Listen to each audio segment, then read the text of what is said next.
Very good morning. Welcome to the Hind Guru Academy studio. Today we will discuss class R11 paper.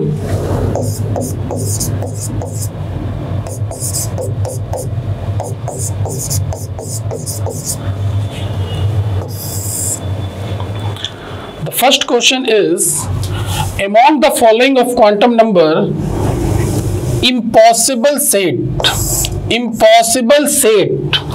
तो जो possible नहीं है, we have given principal quantum number n, l, m, s. We all know n is positive integer, that is 1, 2, 3, 4. Azimuthal quantum number is 0 to n minus 1, that is L always less than n. Magnetic quantum number is minus L2 plus L, and spin quantum number plus minus half. In option third we have given spin quantum number 0. So it is impossible set. Next question. How many electrons can fit in the orbital? The most important part given is orbital. For n is equal to 3 and L is equal to 1. Whatever you have given, the most important part you have given in question, that is orbital. Every orbital has maximum 2 electrons with opposite spin. That is a statement of Pauli exclusion principle. So the answer is first, that is 2. Next question. 2 electrons occupying the same orbital are distinguished by. We have given 2 electrons occupying same orbital. मतलब क्या हुआ बेटा कि एक orbital में 2 electron हैं, और हम सब जानते हैं according to Pauli exclusion principle 2 electron एक ऑर्बिटल में ऑलवेज ऑपोजिट स्पिन में होंगे. तो ऑपोजिट स्पिन में होंगे means plus half and minus half must be distinguished by spin quantum number.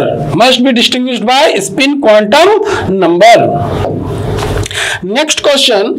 What is the orbital angular momentum of an electron in s orbital? Now we have to find orbital angular momentum. That is capital L and is explained by azimuthal quantum number, and this L is equal to h upon 2 pi root over L into L plus 1. So now for s orbital, we all know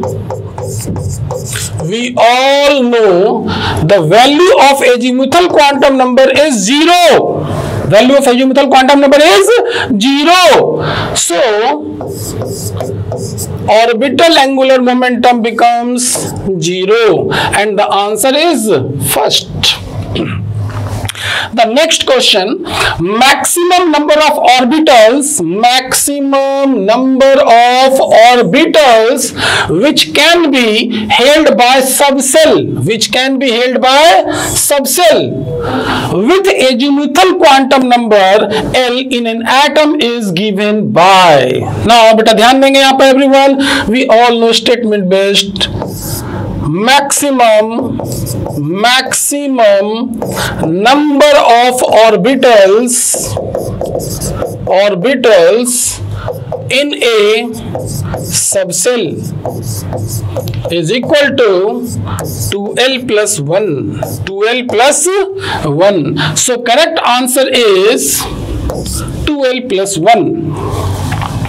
Next question, everyone, which of the following laws will represent, हमें बताना है law, which of the following laws will represent the pairing of electron in a subcell after each orbital filled with one electron? That is Hund's rule of maximum multiplicity. Everyone ध्यान दोगे बेटा, अगर suppose we have given 2p3 configuration, we can fill electron singly in every orbital, then pairing will take place. That is plus half. Suppose one of the arrangement is this is plus half, minus half, plus half. Here the maximum multiplicity plus 2 and it is plus 3/2. So arrangement must takes place every orbital first filled singly, then pairing of electron takes place in orbital. So the answer will be Hund's rule. Next, what is the electronic configuration of Mn2+? बेटा ध्यान देंगे everyone, Mn2+ का electronic configuration लिखने के लिए सबसे पहले manganese का इलेक्ट्रॉनिक कॉन्फ़िगरेशन लिखेंगे, and it is argon 18 4s2 3d5. Now we have to remove 2 electron. तो इलेक्ट्रॉन पहले कहां से निकलेगा, 4s से या 3d से? तो ऑटोमोस्ट सेल से मतलब 4s से इलेक्ट्रॉन निकलेगा. तो अलग इलेक्ट्रॉन 4s से निकलेगा तो Mn2+ को क्या लिखेंगे, argon 18 3d5 and 4s 0, 3d5 4s 0. So now what is the answer? Answer is argon 3d5 4s 0. Third answer is the correct answer. We can use also some tricks. मैंने बताया था आपको एक बहुत ही सिंपल सा fundamental trick we can use. What is the atomic number of manganese? That is 25. And 2+ configuration लिखना बेटा बताया था आपको, 25 minus 2 23 minus 18 आर्गन का हटाना है, जो बचा वही 3d का इलेक्ट्रॉन होगा 3d5. Now the next question, which of the following is not known means does not follow n+l rule. Now 2s, value of n and l, n+l, n is 2, l 0, 2, 2p, 2, 1, possible, 3f, 3, and it is also हमने सिखाया था बेटा आपको SPDF 0 1 2 3, that is azimuthal quantum number value. The value of n and l are same, that is not possible. N and L value never same, L का value हमेशा N से कम होगा. यहां पर 3f के केस में N और L का वैल्यू सेम है, so 3f does not exist. Next question, the quantum number plus half and minus half for the electron spin represent 2 quantum mechanical spin state which have no classical analog. Quantum analog तो है, physical analogs नहीं है. So answer is 2 quantum mechanical spin state which have no classical analog. Next question. Which of the following electronic arrangement for outer electronic configuration? Here something is missing in question and it is this is. Now we have given out of the following electronic arrangement for outer electronic configuration. Outer electronic configuration, the most stable arrangement is half-filled arrangement. Half-filled arrangement, electronic configuration or full-filled electronic configuration are most stable. So now in first case 4s2 3d5, this is most stable. In second case this is 4s1 3d6. 4s1 3d6 never exist.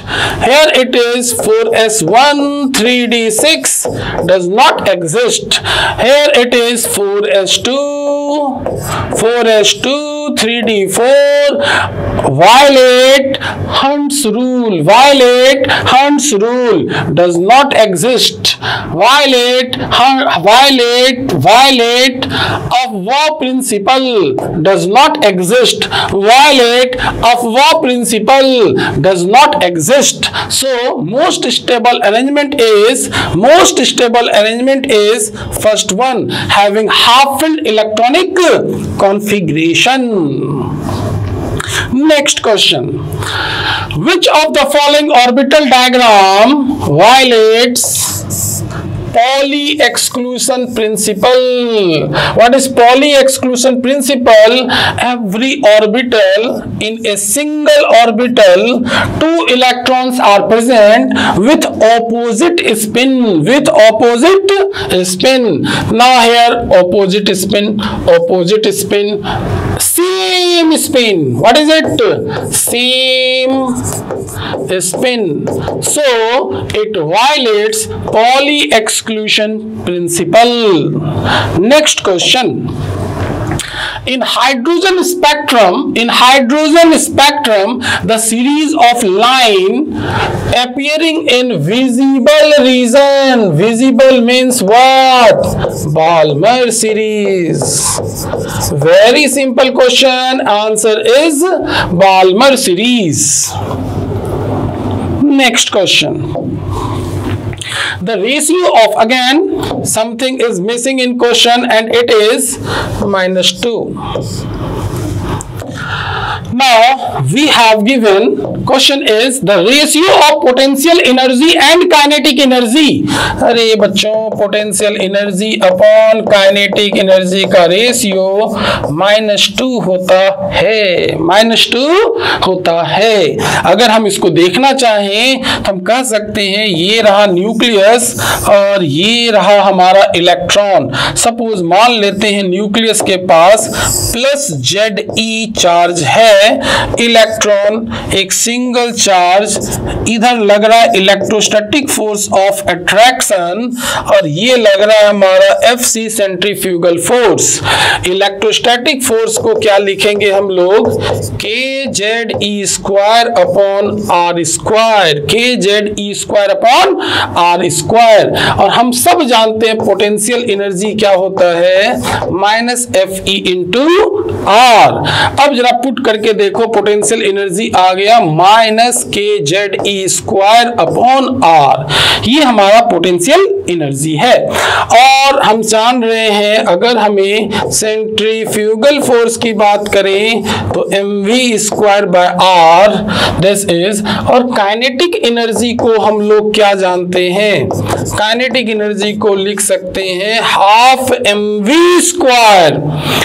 अगर ऐसा करें बेटा, ध्यान से देखो, इसको divide कर दिया r से, मल्टीप्लाई कर दिया r से, क्या ये दोनों फोर्स सेम है? यस, ये दोनों फोर्स सेम है, तभी तो इलेक्ट्रॉन v वेलोसिटी से घूमे जा रहा है। तो अब एक बात बताओ, क्या हम यहां से काइनेटिक एनर्जी को हाफ इनटू ये वाला टर्म सेंट्रीफ्यूगल फोर्स Fc को Fe के बराबर लिख सकते हैं, इनटू R लिख सकते हैं? तो क्या हम यहां से काइनेटिक एनर्जी को इस टर्म को Fe इंटू R को -u/2 लिख सकते हैं? तो क्या हम यहां से potential energy upon kinetic energy को -2 लिख सकते हैं? So correct answer is -2। Hopefully everyone clear होगा, एक बार देख लो। Done. Next question, some reasoning and assertion based questions. ध्यान दीजिएगा बेटा, यहां पर in each of the following question assertion A is given followed by corresponding statement of reason. Use the following case to choose the appropriate answer. Choose the appropriate answer. First है both assertion and reason are correct and reason is the correct explanation of A. Second one है both assertion reason are correct but reason is not correct explanation for A.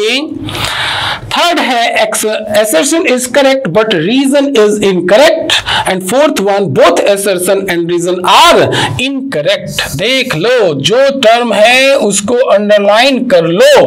ये दोनों का explanation है और ये दोनों का एक्सप्लेनेशन, सेकेंड वन दोनों का एक्सप्लेनेशन नहीं है, बट दोनों स्टेटमेंट सही है। आते हैं क्वेश्चंस पर। Question number 14, assertion an orbital can have more than 2 electrons। तो स्टेटमेंट तो गलत हो गया बेटा।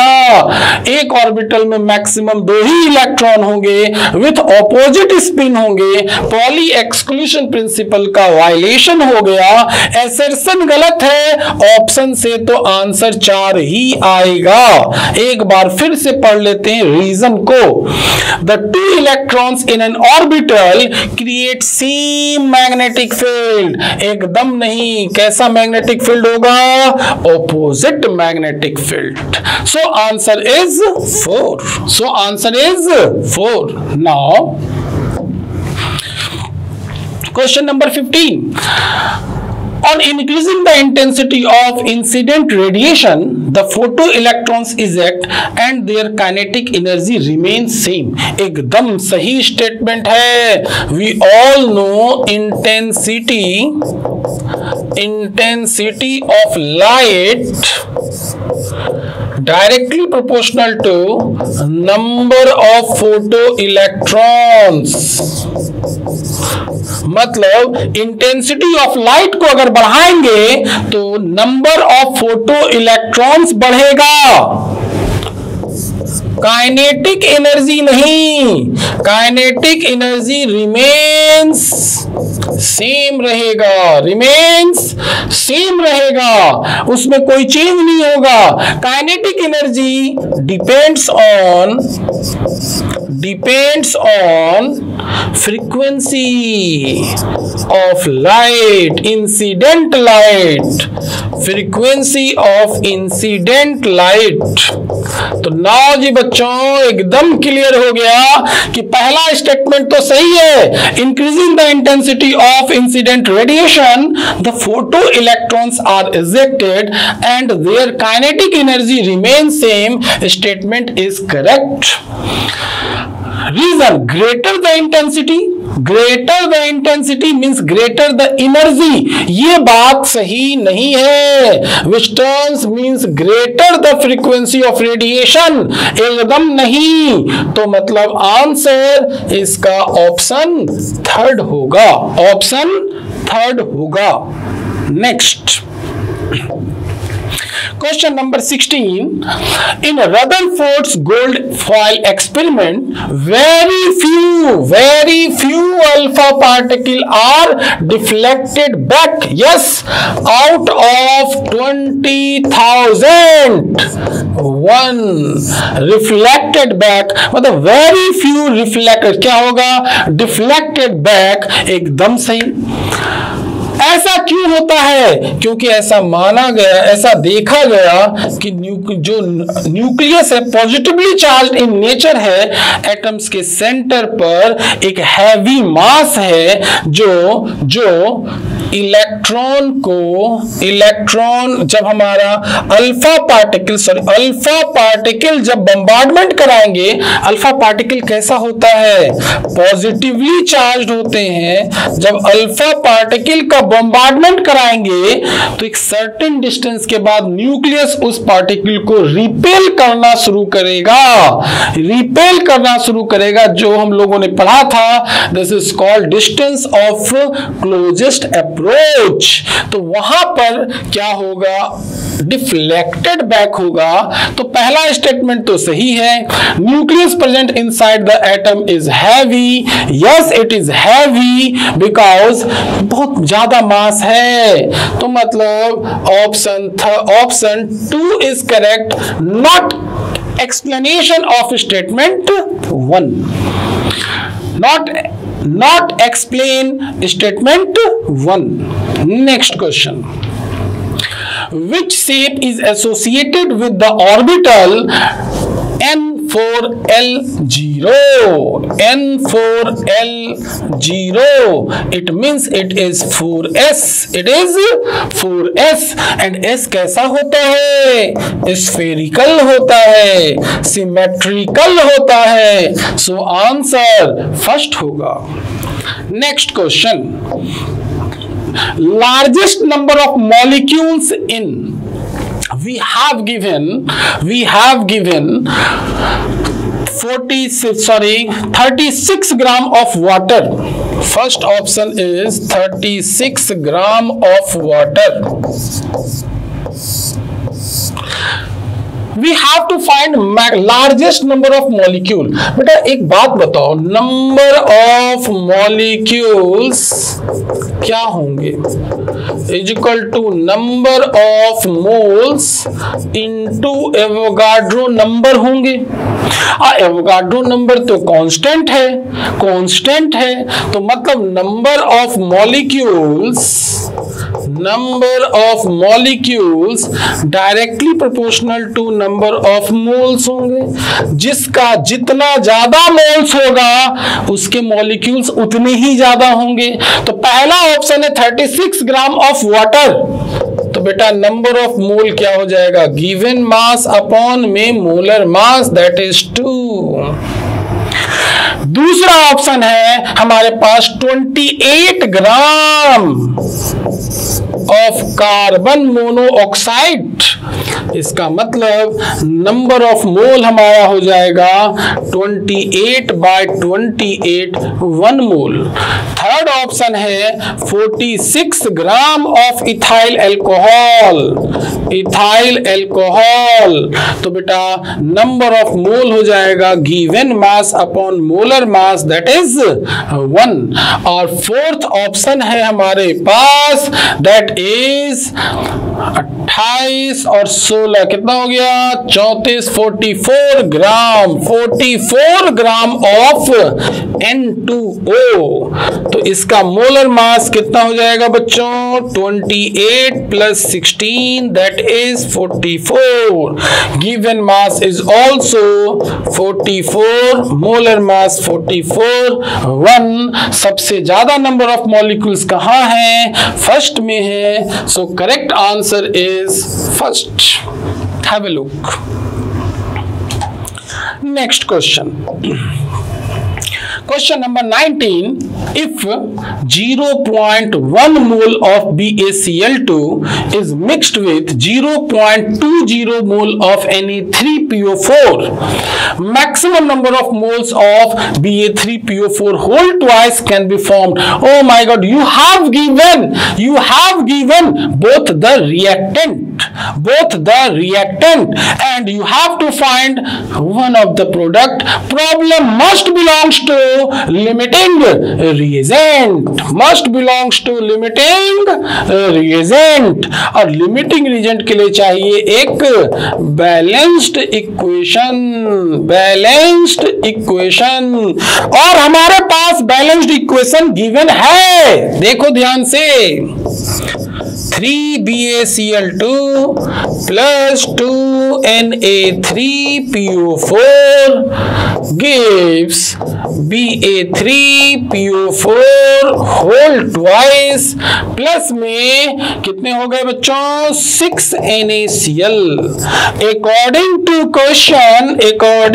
question you have given 0.1 mole, you have given 0.2 mole of Na3PO4 and 0.1 mole of BaCl2।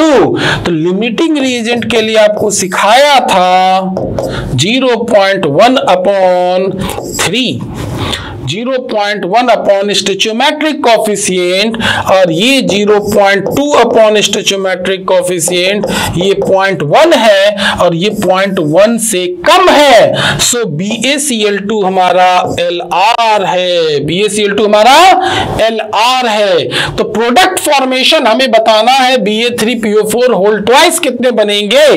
तो प्रोडक्ट फॉर्मेशन को देखो, ध्यान से देखो, यहां पर 3 मोल ऑफ BaCl2 दे रहा है 1 mole of Ba3PO4 whole twice, yes और नो। तो 1 मोल कितना देगा 1/3 मोल देगा, एकदम सही। हमारे पास कितने मोल हैं क्वेश्चन में, हमने लिया है 0.1 मोल, तो 0.1 मोल क्या देगा 0.1/3 mole of Ba3PO4 whole twice देगा। ऑप्शन यहां पर क्लियर है नहीं, तो हम लोग कुछ कर सकते हैं नहीं। Next question, normality of 0.3 molar, normality of 0.3 molar phosphorous acid given है H3PO3। अगर H3PO3 को देखें, द स्ट्रक्चर बनवाया था बच्चों आप लोगों को, POH OH H, कितने रिप्लेसेबल हाइड्रोजन हैं 2 रिप्लेसेबल हाइड्रोजन हैं, मींस इसकी बेसिसिटी कितनी है, बेसिसिटी 2 है। तो बताइए n फैक्टर क्या हुआ 2 हुआ, और we all know normality is equal to molarity into n factor. Molarity given है 0.3 और n फैक्टर गिवन है 2, so answer is 0.6, answer is 0.6। यहां पर ये दोनों में से कोई एक ऑप्शन 0.6 होगा, तो वो हमारा आंसर हो जाएगा 4। क्लियर बच्चों? Now next question, in which mode of expression the concentration of solution remains independent of temperature। जहां भी टेम्परेचर की बात आए तो चार्ल्स लॉ यूज करना है, और चार्ल्स लॉ क्या है, temperature directly proportional to volume for fixed amount of gas at constant pressure. तो बेटा जहां भी वॉल्यूम होगा वही टेम्परेचर डिपेंडेंट होगा। मोलरिटी क्या होता है, Na1000 V मिलीलीटर में वॉल्यूम है, तो मतलब मोलरिटी टेम्परेचर डिपेंडेंट होगा।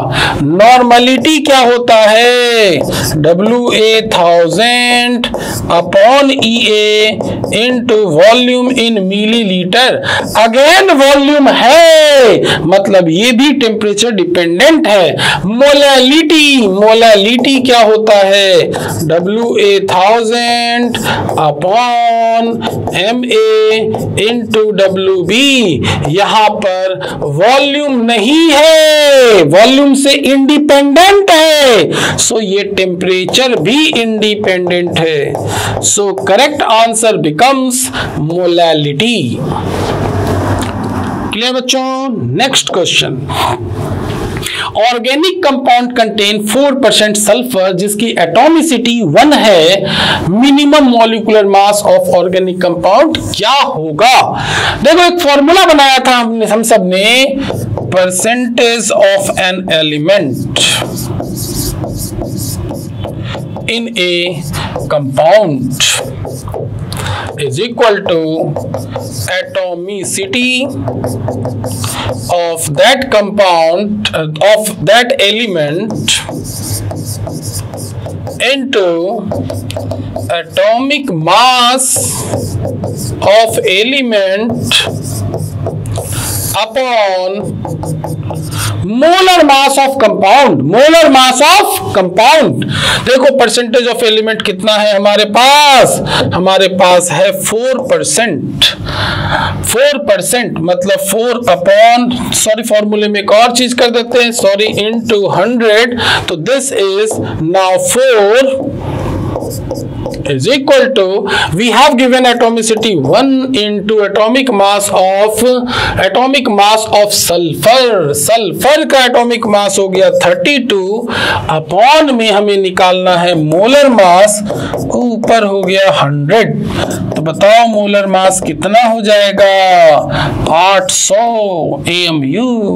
सो आंसर इज, अब ये ऑप्शन क्लियर दिख नहीं रहा, जहां भी 800 है वो हमारा आंसर है।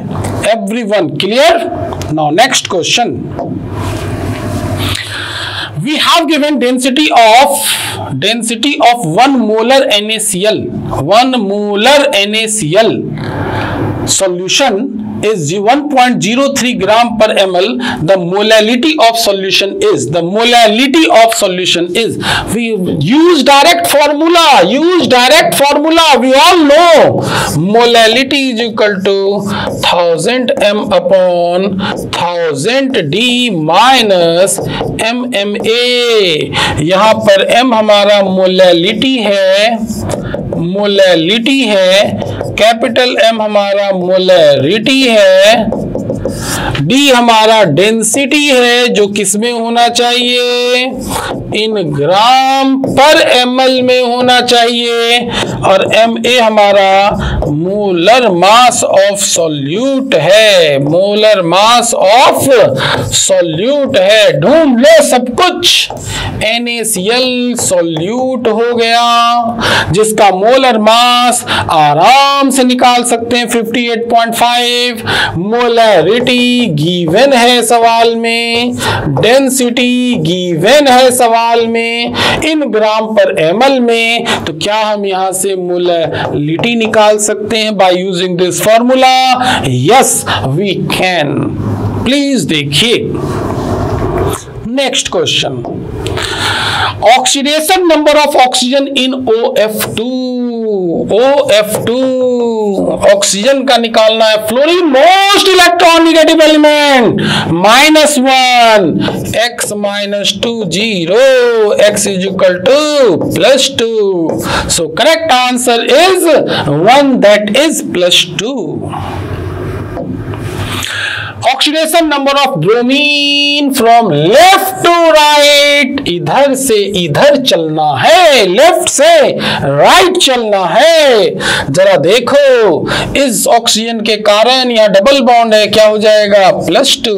नीचे से डबल बॉन्ड है, again +2। We all know for a covalent bond more electron negative element contribute -1 oxidation state, while less electron negative element contribute +1 oxidation state. Means यहाँ पे 2 कोवलेंट बॉन्ड हैं, +2 ऊपर वाले ऑक्सीजन के कारण +2, इस ब्रोमीन, दोनों ब्रोमीन की इलेक्ट्रॉन नेगेटिविटी सेम है, तो 0 आ गया, +6। इधर आ जाओ, इस ब्रोमीन के कारण 0, ऊपर से +2, नीचे से +2, इधर से 0 आ गया, +4। ऊपर इधर ब्रोमीन से 0, ऊपर से +2, यहां से +2 और यहां से +2 आ गया, +6। सो लेफ्ट टू राइट चलेंगे तो आएगा +6 +4 +6 is the correct answer. Clear है? Temporary hardness of water, hardness of water आपको सिखाया था।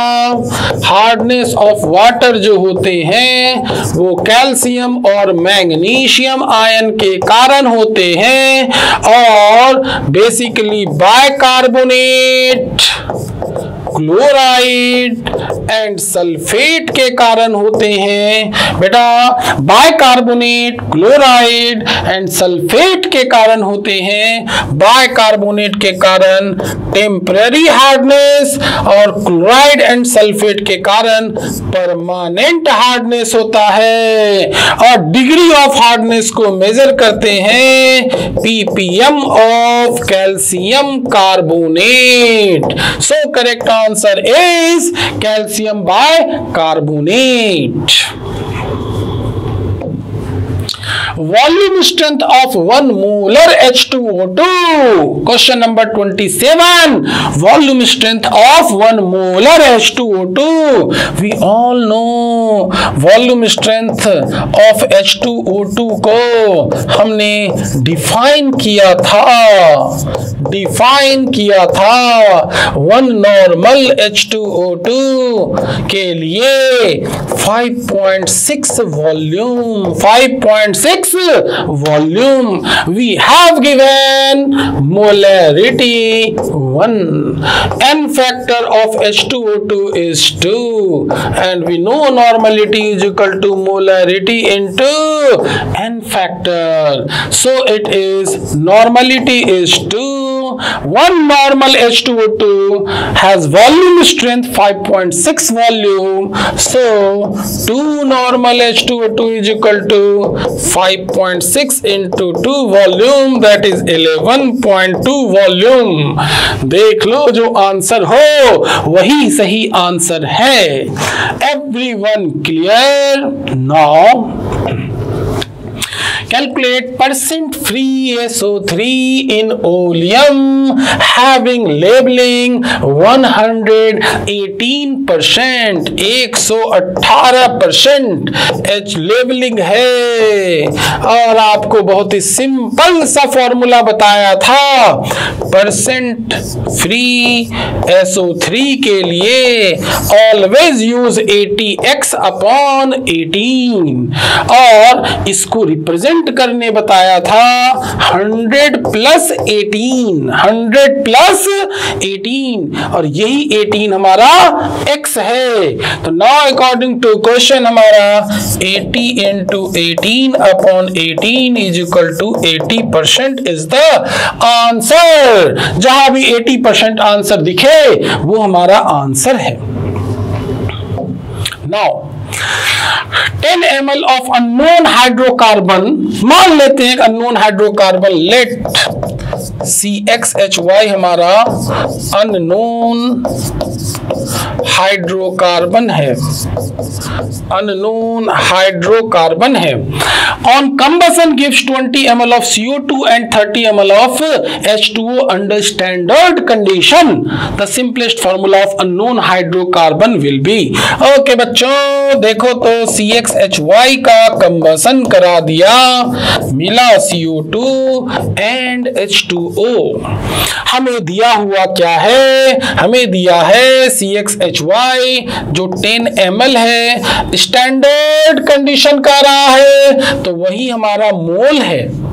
हमें दिया है CO2 वो 20 ml है और हमें दिया है H2O वो 30 ml है। ये तीनों डाटा दिए हुए हैं। अब क्या हम यहां से POAC यूज कर लें फॉर कार्बन? तो एटॉमिसिटी x है, मोल 10 है, राइट हैंड साइड में कार्बन की एटॉमिसिटी 1 है और वॉल्यूम 20 है। X2 होगा, X2 होगा। क्या यहां से POAC फॉर हाइड्रोजन यूज कर सकते हैं? हाइड्रोजन के लिए एटॉमिसिटी Y इंटू 10, इधर राइट हैंड साइड में 2 into 30, so Y is equal to 6 and the formula is C2H6, C2H6। जो आंसर दिखे वही आंसर है। Everyone one clear. यूज किया है हमने पीओएसी। अब पीओएसी में कभी बैलेंस्ड इक्वेशन यूज नहीं करते हैं, इसलिए यहां पे बैलेंस्ड इक्वेशंस की रिक्वायरमेंट नहीं है। बैलेंस्ड इक्वेशन की रिक्वायरमेंट नहीं है, नहीं है। Next question, 4.3 gram of H2SO4 is present in 2 liter solution। निकालना हमें मोलैरिटी है, मोलैरिटी है। तो मोलैरिटी को क्या कहते हैं? Number of mole of solute present in 1 litre of solution. H2SO4 है हमारे पास, ये 4.9 ग्राम होगा होपफुली। यहाँ पे क्लियर दिख नहीं रहा बेटा। तो H2SO4 का हम सबसे पहले मान लेते हैं कि मास गिवन है 4.9 ग्राम और इसका मोलर मास क्या हो जाएगा? 98 AMU। क्या हम यहां से number of mole of H2SO4 निकाल सकते हैं? निकाल लिया। क्या हो गया? Given mass upon molar mass. अब वॉल्यूम हमें दे रखा है बच्चों 2 लीटर, लीटर में वॉल्यूम दिया हुआ ही है, तो मोलैरिटी को यूज कर लिया 4.9 अपॉन 98 और इधर रहा 2।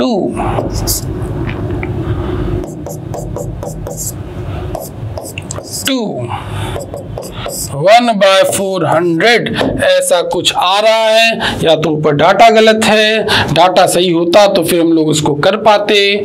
9.8 लेके अगर देखें तो 9, अगर सवाल में देखेगा 9.8 तो ये 1/10 हो जाएगा, 1/20 हो जाएगा। Not clear. यूज करेंगे हम लोग molarity is equal to number of mole in upon में volume in litre. Question number 31. For the following species, Bohr theory is not applicable.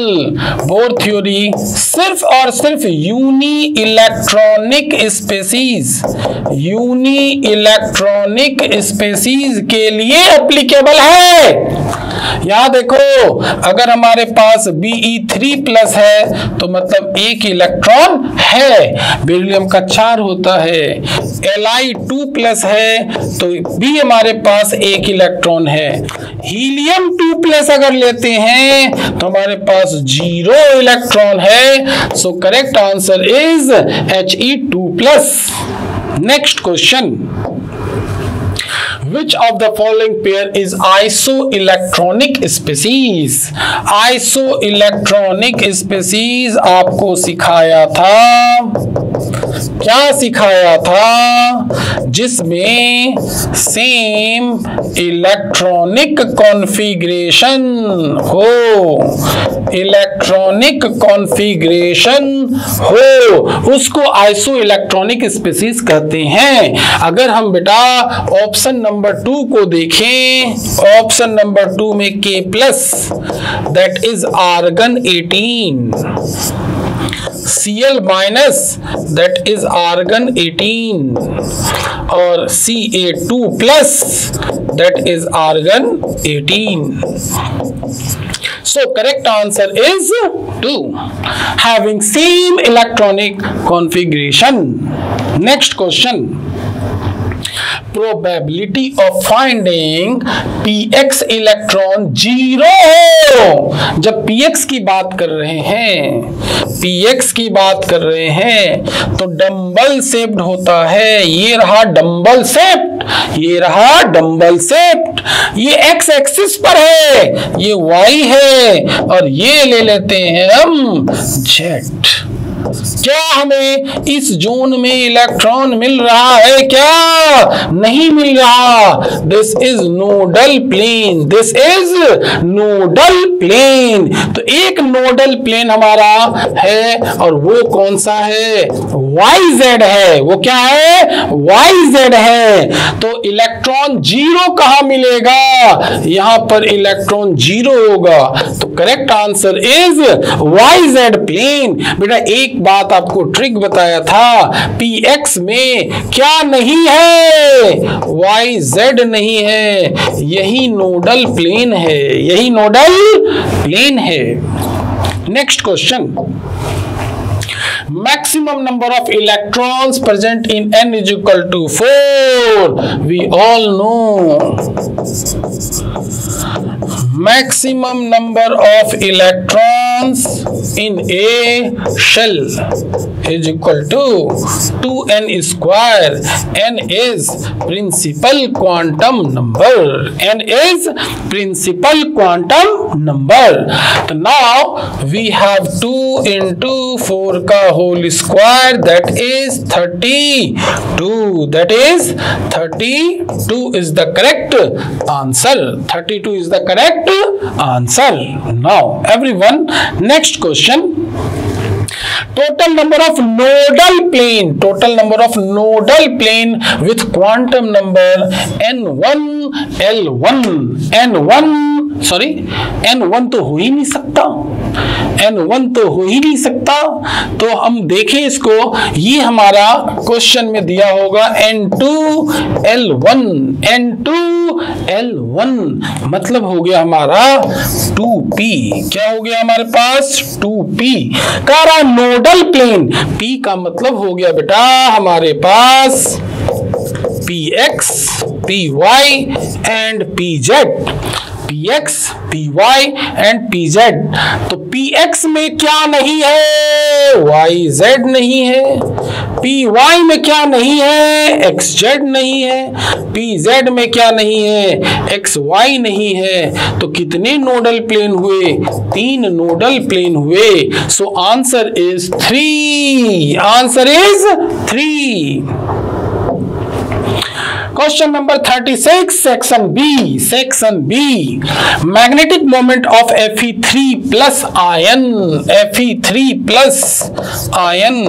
इसको डायरेक्ट ट्रिक से सिखाया था आपको। क्या सिखाया था बेटा? आयरन का एटॉमिक नंबर 26 है। 26 3 23 18 5 कॉन्फ़िगरेशन 3d5। याद आया? 3d5 का मतलब हमारे पास 5 अनपेयर्ड इलेक्ट्रॉन का होना है। नंबर ऑफ अनपेयर्ड इलेक्ट्रॉन कितने हो गए?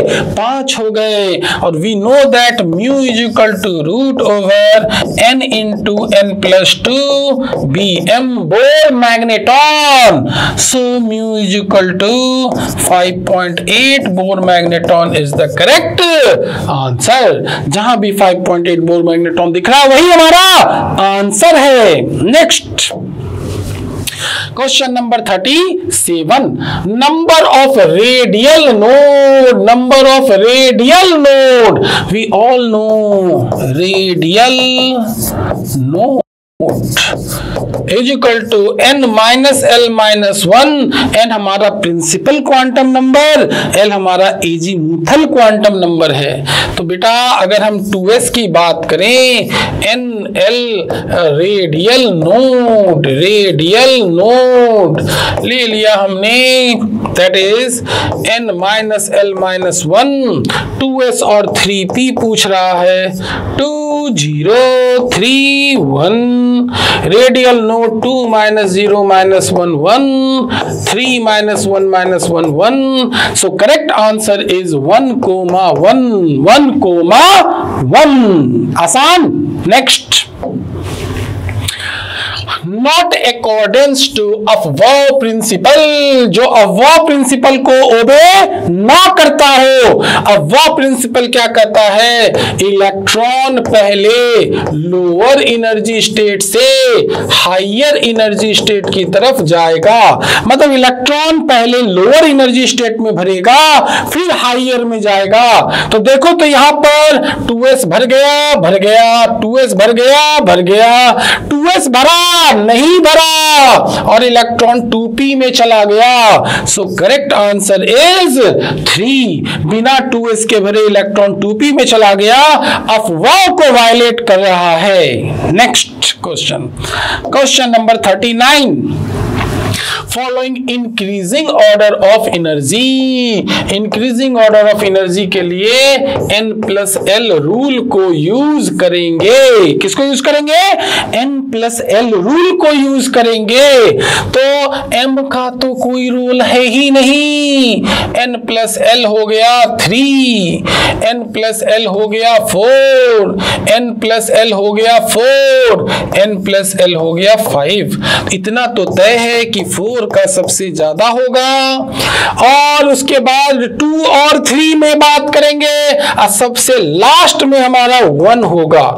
2 और 3 में बात करेंगे तो अगर N+L का वैल्यू सेम होता है तो energy principal quantum number n के ऊपर डिपेंड करता है। तो जिसका n ज्यादा होगा उसकी एनर्जी ज्यादा होगी। तो सो answer is 3 then 2 4 3 2 1 4 3 2 1। This is the correct answer. Now next question, question number 40। अब क्वेश्चन नंबर 40 में क्या कहता है बेटा कि हमारे पास Ag2CO3 है, इसको हीट किया है। Ag2CO3 को हीट किया है, यहां से हमें सिल्वर और कार्बन डाइऑक्साइड गैस निकला जो उड़ गया, हाफ O2 गैस ये भी उड़ गया। यही हमारा रेसिड्यू है, यही हमारा रेसिड्यू है। सबसे पहले Ag2CO3 का मास निकाल लो, मोलर मास निकाल लो। मोलर मास आ गया 108 into 2 plus 48 12 60, 216 216 60 276 AMU is the है। और हमारे पास Ag2CO3 का मान लेते हैं, हमें दिख नहीं रहा तो मान लेते हैं मास। गिवन मास ऑफ Ag2CO3 हमें दिया हुआ है 2.76 ग्राम दिया हुआ है। जब 2.76 ग्राम दिया हुआ है तो क्या हम यहां से नंबर ऑफ मोल को निकाल सकते हैं? तो number of mole of Ag2CO3 becomes equal to 2.76 upon molar mass that is 0.01 मोल। इतने मोल हैं। अब बेटा एक हमें रिएक्टेंट मालूम है, रिएक्टेंट मालूम है, वो हमारा दे रखा है 0.01 मोल और कह रहा है क्या कि रेसिड्यू का मास क्या होगा। तो क्या हम POAC यूज कर लेंगे सिल्वर के लिए? यस और नो? अगर POAC सिल्वर के लिए यूज कर लेंगे तो क्या हम कहेंगे 2 into mole of Ag2CO3 is equal to क्या हो जाएगा बच्चों? 1 into मोल ऑफ Ag। तो इजिली हम लोग यहां से मोल ऑफ सिल्वर निकाल लेंगे, देन हम लोग मास ऑफ सिल्वर निकाल सकते हैं। Can you solve it? Very good, very easily. तो बेटा क्या हो जाएगा यहां पर देखो 2 into 0.01 is the mole of silver और इसको लिख सकते हैं मास अपॉन में एटॉमिक मास 108। तो मास कितना हो गया 108 into 2 into 0.01 दैट इज 216 2.16 ग्राम का रेसिड्यू मिलेगा। जहां भी 2.16 है वही आंसर है। एवरीवन क्लियर है? Next question number 41। Question number 41, molarity of solution obtained by mixing 20 ml of 0.1 molar HCl and 20 ml of 0.2 molar HCl। बेटा 20 ml 0.1 मोलर HCl को मिक्स किया है। यहाँ पे मुझे लग रहा है something is wrong in question, something is wrong. देखो कॉन्सेप्ट बता देते हैं। कॉन्सेप्ट देखो, हमें क्वेश्चंस में रॉन्ग नहीं, हमें यहाँ पे दिख नहीं रहा, विजिबिलिटी क्वेश्चंस की यहाँ पर क्लियर नहीं है, तो हम लोग क्या कर रहे हैं, वी ऑल नो, सबकी कॉपी में है, molarity of mixture is equal to M1V1 plus M2V2 upon volume of mixture. Use this formula and easily you have given M1, you have given V1, you have given M2, you have given V2. Can we find the volume of mixture? And it is V1 plus V2, and we can easily find molarity of mixture. Next question. Mole fraction of solute in an aqueous solution. Molality means relation between molality and mole fraction of solute को use करेंगे। अरे mole fraction given है, mole fraction of solute given है, solvent हमारा water है, solvent water है, aqueous solution लिखा हुआ है और मोलैलिटी निकालना है। तो we all know molality is equal to का ए इंटू 1000 अपॉन 1 माइनस का A into molar mass of solvent. Use this formula and easily solve the molality. Question number 43। Next question is 43। हमें निकालना है equivalent mass of H3PO4 एक acid base reaction में, neutralization reaction में CaOH whole twice plus H3PO4 ये बना रहा है CaHPO4 whole twice plus 2H2O। कहानी यही खत्म हो गई क्योंकि वाटर दिया हुआ है और आपको बताया था ये 2 वाटर 2H प्लस देगा, 2OH माइनस देगा और ये 2H प्लस कहां से आएगा, एसिड से आएगा। ये कहां से आएगा, बेस से आएगा। और इक्विवेलेंट मास ऑफ एसिड आपको बताया था molar mass upon n factor, और एसिड बेस न्यूट्रलाइजेशन रिएक्शन में n फैक्टर आपको बताया था number of H plus ion from water upon stoichiometric coefficient कहां से, रिएक्शन से, किसका, एसिड का। आज और रिएक्शन में ध्यान दो, यहां पर आगे स्टोइचियोमेट्रिक कोफिशिएंट कितना है, 1 है, तो इसका n फैक्टर क्या होगा, 2 हाइड्रोजन दिया और स्टोइचियोमेट्रिक कोफिशिएंट 1 है, तो 2/1 is equal to 2, so equivalent mass 98/2, 49 is the correct answer.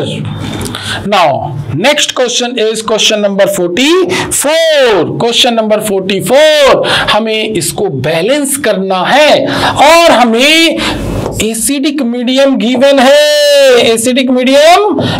है, तो बेटा सबसे पहले तो देखो इक्वेशन लिख रहे हैं XCr2O7 2 minus YH plus ZNI, ये दे रहा है Cr3 plus Ni2 plus H2O। सबसे पहले तो ये फाइंड आउट कर ले कि कौन ऑक्सीडेशन में जा रहा है और कौन रिडक्शन में जा रहा है। क्रोमियम को देखो 2x is equal two plus 12, x is equal two plus 3। बेटा नेवर फाइंड x, तो यहां से हो गया 2x is equal two plus 6, तो यहाँ 2 लगाएंगे। ये 12 से 6 जा रहा है, क्या हो रहा है इसका reduction.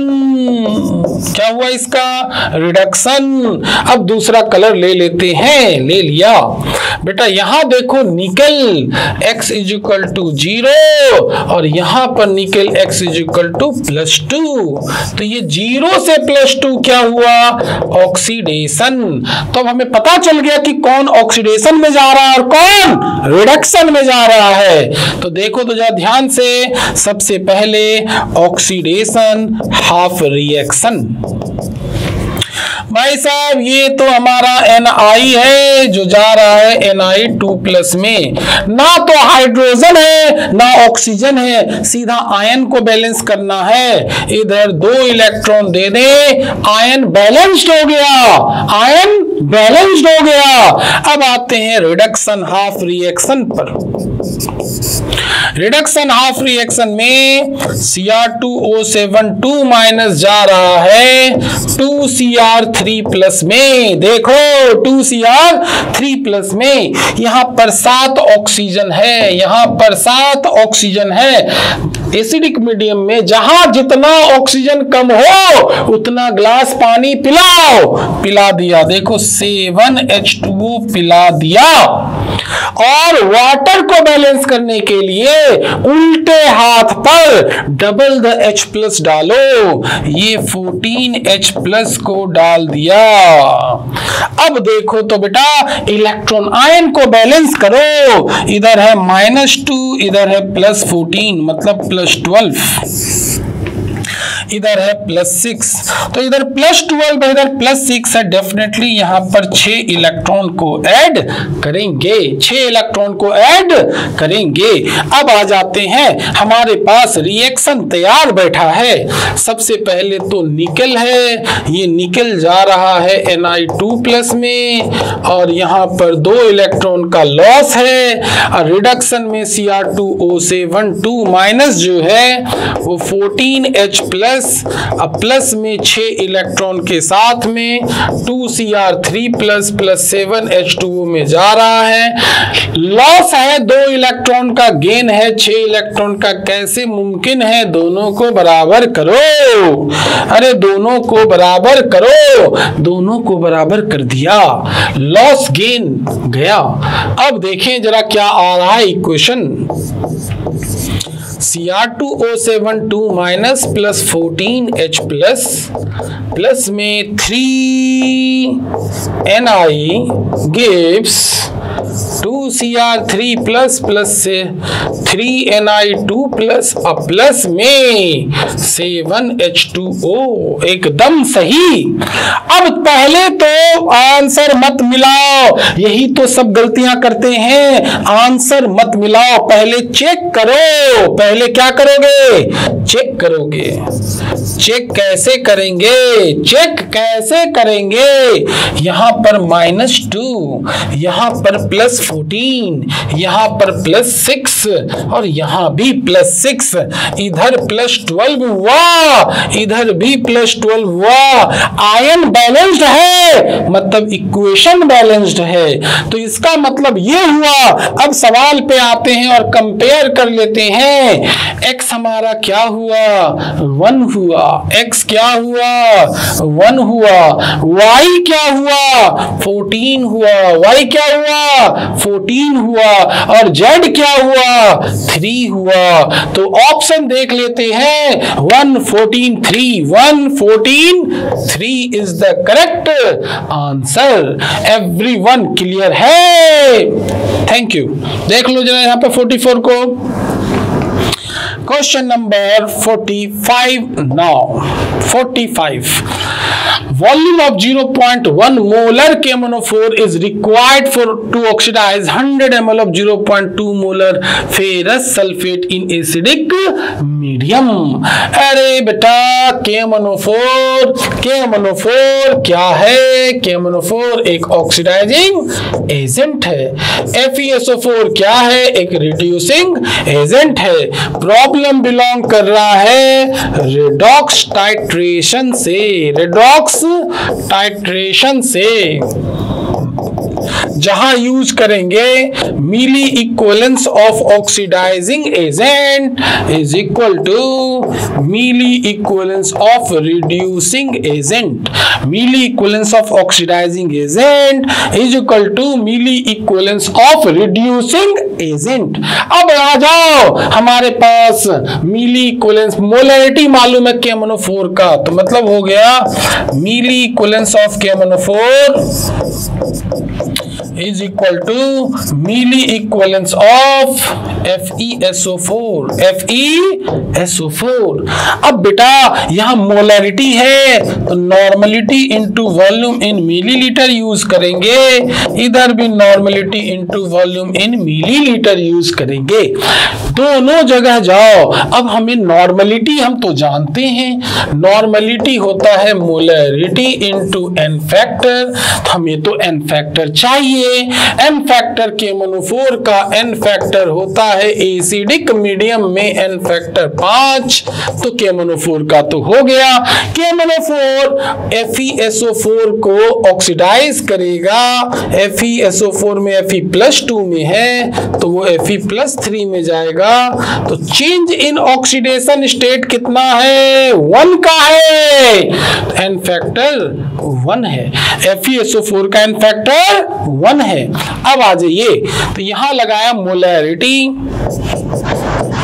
Into n factor 5 into volume, ये हमारा वॉल्यूम मालूम निकालना है, हमें वॉल्यूम तो निकालना है, और यहां पर हमें दे रखा है norm molarity 0.2, n factor 1 and volume is 100 and this m is also given, this m is also given and it is 0.1। तो 0.1 से ये 0.2 कैंसल आउट हो गया, वॉल्यूम इज 40 ml हो गया, तो जहां भी 40 ml है वही हमारा आंसर है। Everyone clear? Everyone clear? Now next problem number 46। To neutralize completely 20 ml of 0.1 molar H3PO3। H3PO3 कैसा होता है? ये है H3PO3 जिसका n फैक्टर 2 है, क्योंकि यहां पर दो रिप्लेसेबल हाइड्रोजन है, इतना वॉल्यूम ऑफ इतना molar QOH solution required. Now we have given acid and base, problem belongs to acid base titration. तो अगर एसिड बेस टाइट्रेशन का सवाल है तो क्या कहेंगे? Milli equivalence of acid is equal to milli equivalence of base कहेंगे।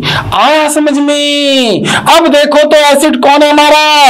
H3PO3 है, तो milli equivalence of H3PO3 is equal to milli equivalence of KOH होगा। और H3PO3 का क्या मालूम है हमें? मोलैरिटी, तो जरूर नॉर्मलिटी यूज करेंगे, अभी पीछे देखा था। N factor is 2 into volume 20 ml is equal to KOH की मोलैरिटी मालूम है, KOH का एन फैक्टर कितना होगा? एक ही रिप्लेसेबल OH है तो एन फैक्टर 1 होगा, इंटू वॉल्यूम निकालना है, 0.1 कट गया, वॉल्यूम इज 40 ml हो गया, आंसर 40 ml होगा।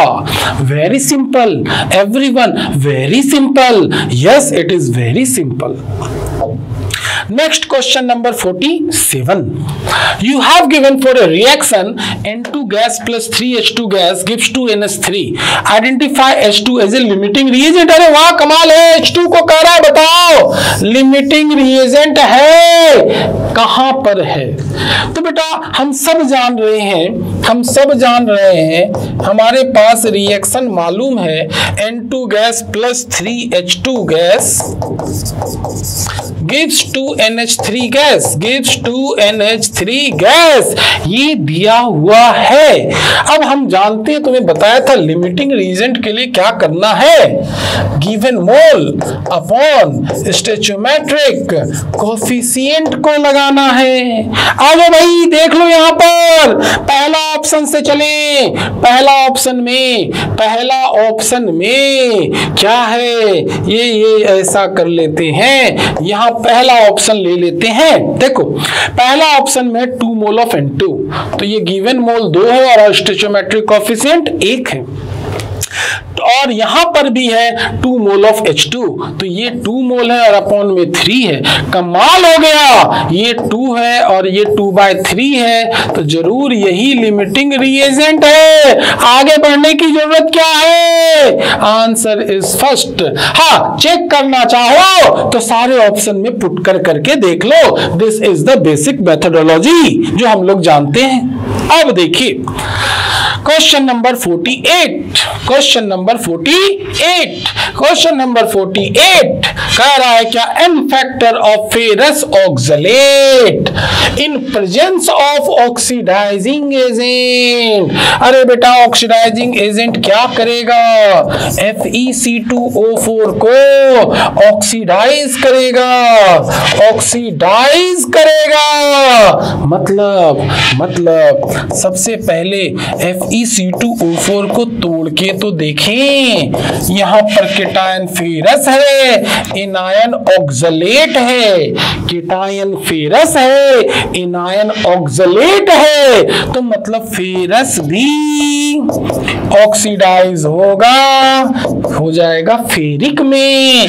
यहां पर X+2 है, यहां पे X+3 है, तो कितने का चेंज है, 1 का चेंज है, 1 से बढ़ा। और ऑक्सलेट जो है हमारा C2O4 माइनस कहा जाता है CO2 में in presence of oxidising agent. Chart में बनवाया है 2x = +6 and here it is x = +4, तो 2x = +8, यहाँ 2 लगाएंगे, कितने का चेंज है, 2 का चेंज है। कितने से बढ़ा, 3 से बढ़ा, सो एन फैक्टर क्या होगा, 3 होगा। एवरीवन क्लियर, यस और no, very good. Question number 49 चला यहां देखिए, कह रहा 2 कॉलम है, दोनों को मैच करना है। अगर बात करें बेटा MVR = NH/2π, तो बेटा ये तो बोर साहब ने कहा था, तो A का तो S होगा ही होगा। मतलब पहला ऑप्शन गया, दूसरा ऑप्शन गया, तीसरे चौथे में ही कोई होगा। B हमारा PP है, देखने की जरूरत नहीं है। C हमारा QR है, इसको चेक कर लो, सीधा आंसर आ जाएगा। तो C हमारा lambda = H/P, D Broglie wavelength है, तो C तो हमारा R ही होगा। सो आंसर 4 होगा। आगे बढ़ने की जरूरत ही नहीं है, ऐसे ही तो नीट में बनाना है। पहले देख लो, एक को बाहर करो, दूसरे को बाहर करो और फिर रूल आउट कर लो, सीधा answer. Very good. Now last question number 50, ध्यान दीजिएगा बेटा। एनर्जी का मैक्सिमम कहां है?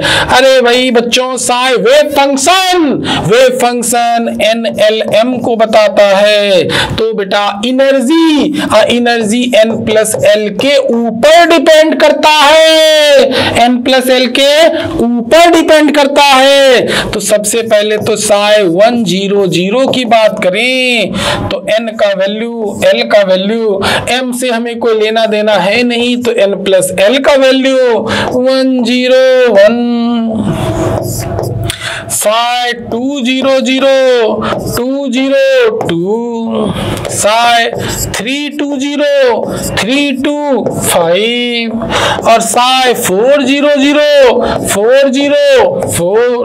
मैक्सिमम N+L का वैल्यू यहां आ रहा है। So correct answer is psi 320। This is video lecture solution for class R11 batch. Question number 1 to 50. All chemistry questions.